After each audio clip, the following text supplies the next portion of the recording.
Ya, pemirsa, informasi berikutnya masih tentang sidang, tapi ini kasus yang lain, yakni kasus dugaan korupsi pengadaan laptop Chromebook terdakwa Mendikbudristek Nadiem Makarim memasuki proses pembuktian. Sidang, pemirsa, sempat diwarnai perdebatan antara kubu Nadiem dan jaksa. Pendidikan terakhir S2 ya. Jadi sidang digelar di Tipikor Jakarta, agendanya pembuktian penuntut umum atas dakwaannya terhadap Nadiem Makarim menghadirkan 8 saksi. Menariknya ada debat panas terjadi usai jaksa melontarkan protes terkait kamera handphone yang dipasang di meja penasihat hukum Nadiem. Tapi penasihat hukum Nadiem berdalih tidak ada larangan untuk merekam. Pihak Nadiem juga menyinggung penyerahan laporan audit perhitungan kerugian negara yang baru diserahkan jaksa. Kerja dirjen-dirjen dan direktorat yang melampirkan satu dari 11 lampiran. Jadi pertama, jaksa mengatakan bahwa mereka patuh, mereka tidak pernah patuh. Pemberian alat bukti BPKP ini sudah perintah awalnya. Mohon izin yang mulia, ini sudah membias jauh dari pembicaraan pokok tentang kamera. Artinya keberatan kami yang mulia. Patuh itu sudah dari awal. Tolong kita tertib. Bahkan yang kami berikan kesempatan baru berbicara ya. Gantian dong ngomongnya. Ya sudah, silakan. Jadi kalau dikatakan patuh tidak patuh. Setelah ada putusan yang mulia, ini sudah menyimpang dari pembicaraan utama. Dikatakan ini bisa tertib tidak? Tolong yang kami berikan kesempatan untuk berbicara ya. Tidak saling ini ya. Betul, gantian aja. Silakan penasihat hukum, padat. Jadi pemahaman patuh tidak patuh. Karena dari awal yang mulia sudah mengatakan pemberian ini dari awal tidak laksanakan. Bahkan kami meminta berkali-kali. Baik. Setelah ada putusan selah baru dilakukan. Ya. Itu pun setelah kita berdebat. Lalu yang kedua, ini kaitannya hal ini sangat penting. Karena proses persidangan ini akan panjang waktunya, kita akan banding, kasasi dan lain-lain. Semua keterangan-keterangan di persidangan ini kami rekam dari segala sisi yang mulia. Supaya jangan sampai terjadi bias. Dan kami jamin kalau dari kami tidak akan ada live dari kaminya. Kami menjamin itu. Tidak hanya debat panas, pemirsa, situasi menarik lain adalah mantan Direktur Jenderal Pendidikan Dasar dan Menengah Kemendikbud Jumeri mengibaratkan dirinya seperti minum kopi hitam yang sudah disiapkan selama kepemimpinan ex-Mendikbudristek Nadiem Makarim. Hal ini disampaikan Jumeri saat memberi kesaksian dalam sidang lanjutan kasus korupsi laptop hari ini. Ini ada keterangan saudara, saya jelaskan. Kenapa ya? Dapat saya jelaskan, semua kebijakan regulasi pendidikan persiapan AKM dibuat oleh Nadiem Makarim dengan orang dekatnya seperti Juristan, Fiona, Ibrahim Arif, alias Ibam. Kalau saya bisa mengibaratkan seperti segelas kopi hitam yang sudah dibuat dan sudah diramu mereka, Nadiem Makarim, Juristan, Fiona, dari Ibrahim Arif, alias Ibam. Pertanyaan pada saudara, kopi hitam, saya peminum kopi juga, ya kan? Apa maksud saudara mengatakan seperti itu? Terus yang kedua, apakah ini artinya mereka-mereka ini lebih dipercaya dalam kebijakan, sedangkan seorang dirjen dan seorang direktur eselon 2 tidak pernah dipakai? Pertanyaan pertama, boleh jawab? Silakan, saya untuk jawab. Jadi kami eselon 1 dan 2 lebih banyak menerima kebijakan. Menerima kebijakan-kebijakan dari menteri dan staf khusus. Yang kedua, tadi apa Pak? Yang kedua? Yang kedua tadi, apakah artinya ini mereka lebih dipakai, sedangkan tadi saya katakan tadi berdasarkan chat tadi, pada faktanya memang seorang dirjen, seorang direktur tidak dipercaya gitu loh. Yang dirasakan seperti itu. Yang saudara rasakan seperti itu ya. Baik. Pemirsa, DPR tegaskan revisi Undang-Undang Pilkada tidak masuk prolegnas 2026. Informasinya setelah jeda. Sindu Prime segera hadirkan untuk Anda. Ini informasi berikutnya, pemirsa. Kalau ini udah beberapa bulan yang lalu OTT ya, dan sekarang menghadapi persidangan perdana. Mantan Wakil Menteri Ketenagakerjaan Immanuel Ebenezer Noel menghadapi sidang perdana kasus pemerasan sertifikasi keselamatan dan kesehatan kerja atau K3. Sidang beragendakan pembacaan dakwaan. Selain Ebenezer, ada 10 orang yang akan diadili dalam sidang kasus dugaan pemerasan sertifikasi K3. KPK menyebut pemerasan dilakukan Noel bersama 10 tersangka terkait pengurusan sertifikat K3 Kemnaker mencapai 201 miliar rupiah. 201 miliar dari 2020 sampai 2025. Dan angka tersebut belum termasuk pemberian tunai. Belum termasuk pemberian tunai seperti mobil, motor, fasilitas pemberangkatan umroh, dan sebagainya.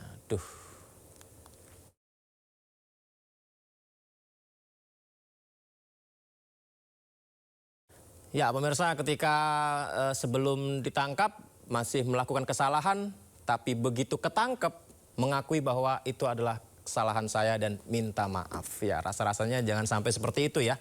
Ya, pemirsa, ini informasi tentang Immanuel Ebenezer yang menyikapi sidang perdananya, menegaskan menghormati jalannya persidangan karena ia mengakui telah melakukan perbuatan yang salah. Saya mengakui kesalahan saya. Setidaknya itulah yang disampaikan Immanuel Ebenezer di persidangan perdananya. Dirinya juga menegaskan tidak mau terlalu cengeng dengan mengharapkan amnesti di kasusnya. Noel tidak mau dikomentari sinis oleh juru bicara KPK Budi Prasetyo.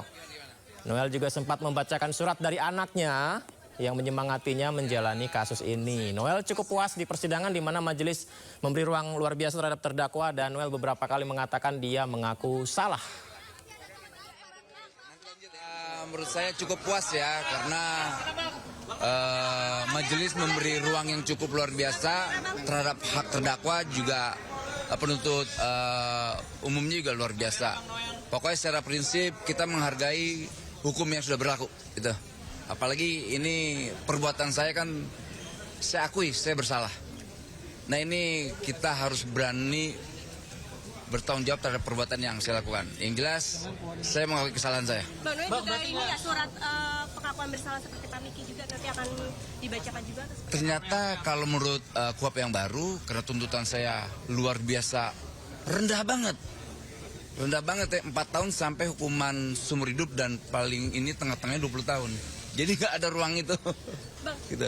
kalau kemarin sempat menyatakan minta abolisi dan lain-lain, apakah untuk mengikuti yang amnesti dan lain-lainnya apakah tetap meminta? Sepertinya saya tidak mau terlalu cengeng ya, ngerinya juru bicara KPK tuh si Budi itu komentarnya terlalu sinis gitu loh. Sedikit-sedikit amnesti sedikit. Orang ini entah terlalu apa ya, saya nggak tahu, sinis sekali. Artinya kita tidak mau lah, nggak mau komentarin, nanti mereka malah sinis juga ngomentarinnya.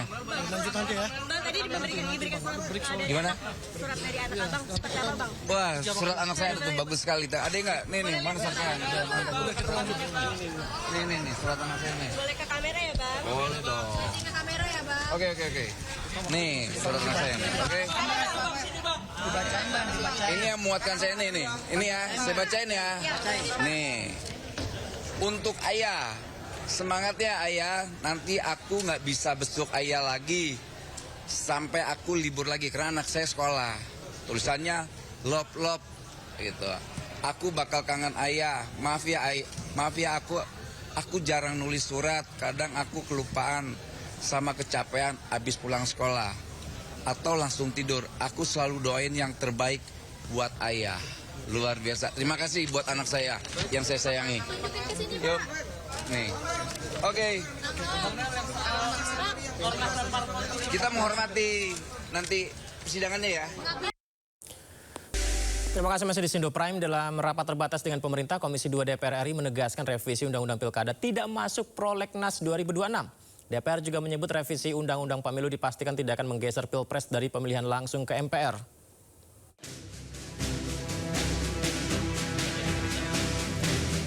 Pertemuan terbatas yang dilaksanakan oleh Wakil Ketua DPR RI Sufmi Dasko Ahmad bersama Komisi 2 DPR RI dan Menteri Sekretariat Negara Prasetyo Hadi di Kompleks DPR RI Jakarta Pusat Senin siang membahas dua hal, diantaranya Undang-Undang Pemilu dan wacana yang beredar di masyarakat, yakni Undang-Undang Pilkada. Dalam pertemuan tersebut telah disepakati bahwa dalam prolegnas 2026 ini tidak disertakan pembahasan mengenai Undang-Undang Pilkada. Hingga kini DPR RI belum membahas Undang-Undang Pilkada, terlebih wacana Pilkada yang dipilih oleh DPRD. DPR juga tidak membahas dan tidak memiliki wacana soal perubahan sistem pemilihan presiden baik dipilih oleh MPR maupun tidak dipilih langsung oleh rakyat. Menurut Dasko, pembahasan rancangan Undang-Undang Pemilu dilakukan secara hati-hati dan mendalam, menyusul sejumlah putusan Mahkamah Konstitusi yang bersifat final dan mengikat, namun dinilai memerlukan kajian lanjutan sebelum dirumuskan dalam bilik baru. Oleh karena itu, DPR mengaku saat ini fokus mengkaji seluruh putusan Mahkamah Konstitusi terkait kepemiluan. Kami sudah sepakat bahwa di dalam prolegnas tahun ini itu tidak ada masuk agenda pembahasan undang-undang pilkada. Sehingga sudah disampaikan oleh pimpinan Komisi 2 beberapa hari yang lalu bahwa di DPR sampai saat ini dan kemudian belum ada rencana kami untuk kemudian membahas undang-undang pilkada yang kemudian wacana di luar yang katanya ditetapkan atau dipilih kepala daerah dipilih oleh DPRD. Nah itu belum masuk agenda dan belum terpikirkan untuk membahas hal itu. Yang kedua, kami lebih fokus kemudian untuk melaksanakan putusan MK dalam undang-undang pemilu. Bagaimana kemudian masing-masing partai politik ini nanti di dalam partai masing-masing membuat sistem atau rekayasa konstitusi untuk kemudian sama-sama antara pemerintah dan DPR itu kemudian membentuk undang-undang, merevisi undang-undang pemilu. Tapi kami juga sepakati tadi bahwa undang-undang pemilu yang ada itu tidak termasuk pemilihan presiden oleh MPR. Komisi 2 menyebut DPR dan pemerintah berkomitmen menjaga demokrasi konstitusional yang selama ini berjalan dan ingin memastikan kepastian kepada publik. Tim Liputan iNews melaporkan. Mahkamah Konstitusi menolak gugatan Bonatuasi Lalahi soal ijazah Capres-Cawapres wajib autentifikasi faktual. MK menganggap gugatan itu tidak jelas. 2025 tidak dapat diterima. Demikian diputus dan dapat permusatan hakim oleh 9 hakim. Berkas permohonan yang diajukan Bonatuasi Lalahi ditolak karena dinilai tidak sesuai dengan sistematika pengujian undang-undang serta tidak disertai argumen yang memadai. Sebelumnya Bonatua mengajukan permohonan ijazah Capres-Cawapres wajib autentifikasi faktual. Menurutnya Undang-Undang Pemilu hanya mengatur syarat pendidikan Capres-Cawapres tetapi tidak dengan keaslian ijazah. Pada tingkat pertama dan terakhir kita harus patuh hargai pendapat hakim. Namun ada good newsnya adalah bahwa saya selaku pemohon adalah orang yang tepat, tidak ditolak. Artinya legal standing saya sudah terpenuhi. Dan kedua adalah bahwa selaku subjek yang saya uji juga itu tepat di sini di Mahkamah Konstitusi, tidak ditolak juga. Kendalanya adalah cuma satu, yaitu saya itu di permohonan saya tidak diterima dengan alasan secara formil, obskur, kurang jelas ya. Artinya permohonan yang saya susun itu dianggap tidak begitu jelas ditangkap oleh hakim. Dan ini good newsnya lagi bahwa ya berarti saya tinggal mengajukan lagi nanti, memperbaiki lagi. Sementara itu Roy Suryo CS berencana menggugat penghentian proses hukum atau SP3 terhadap Egy Sujana dan Damai Harilubis. Pihaknya menilai ada cacat prosedur.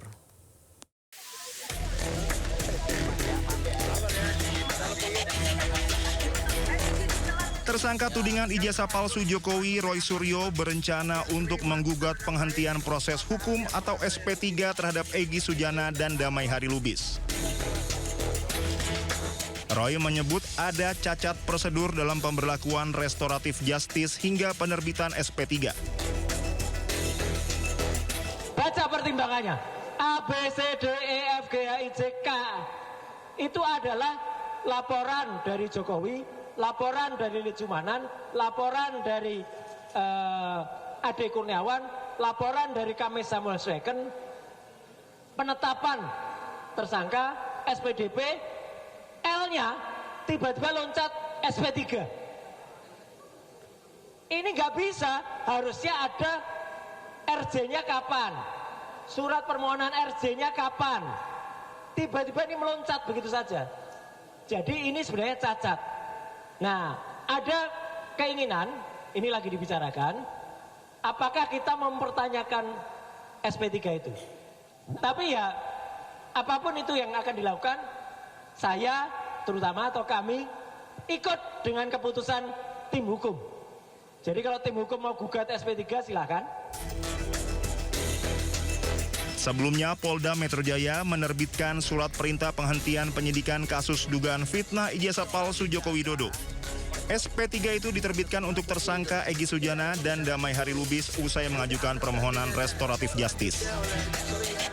Kabid Humas Polda Metro Jaya menganggap penerbitan SP3 terhadap Egy dan Damai Lubis adalah bentuk akomodasi pada permohonan restoratif justice yang diajukan Egy dan Damai Hari Lubis.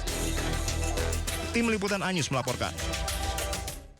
Polisi hentikan kasus ijazah Jokowi terhadap tersangka Egy Sujana dan Damai Hari Lubis. Egy juga membantah minta maaf saat bertemu dengan Joko Widodo di Solo, Jawa Tengah.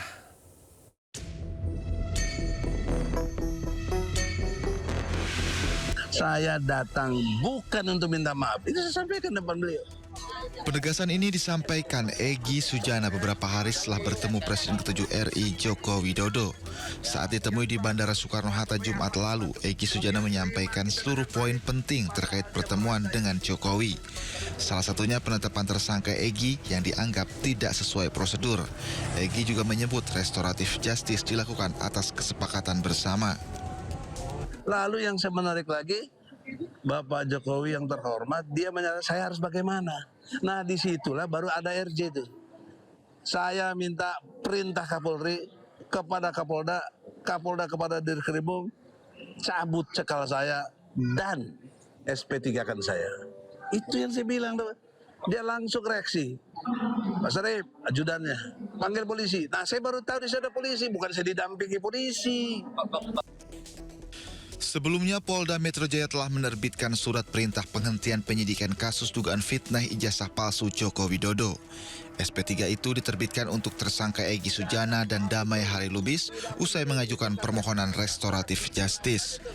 Kabid Humas Polda Metro Jaya menganggap penerbitan SP3 terhadap Egy dan Damai Lubis adalah bentuk akomodasi pada permohonan restoratif justice yang diajukan Egy dan Damai Hari Lubis saat bertemu Joko Widodo. Tim Liputan iNews melaporkan. Kita beralih ke informasi lainnya, pemirsa. Penyerahan SK Menteri Kebudayaan di Keraton Solo diwarnai keributan. Salah satu kerabat Keraton Solo mengajukan keberatan atas SK dari Menteri Kebudayaan itu.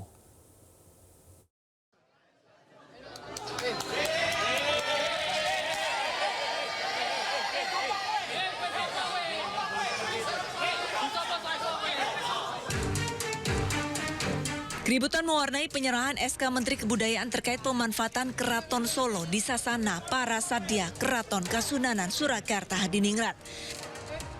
Keributan berawal saat GKR Panembahan Timur Rumbai-Rumbai menginterupsi dan menyatakan keberatan atas SK dari Menteri Kebudayaan.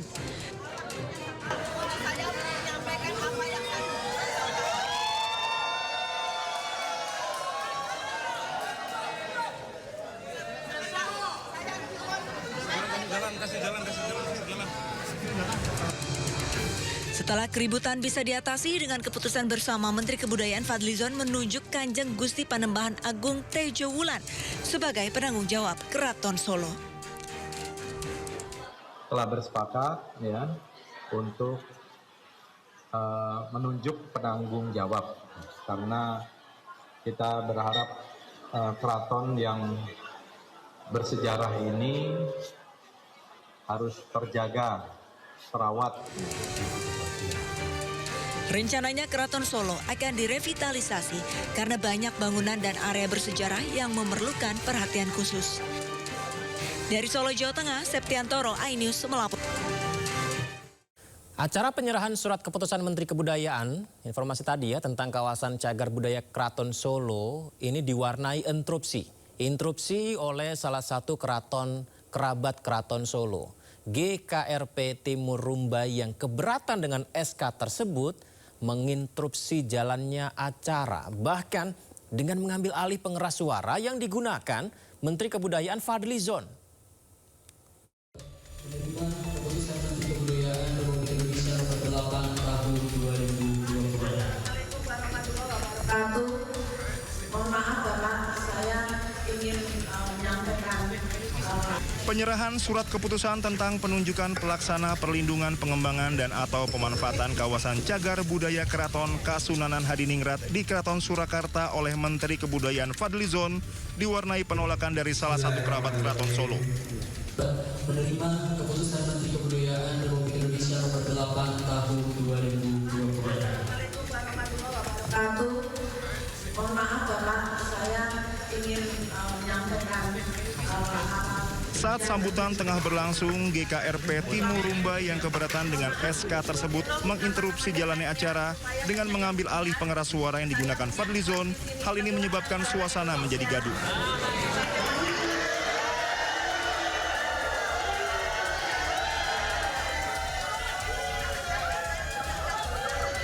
Menyikapi hal tersebut, Fadlizon mendengarkan dan memberi tanggapan serta akan menyediakan waktu untuk mendengarkan lebih lanjut keberatan tersebut dalam situasi yang kondusif.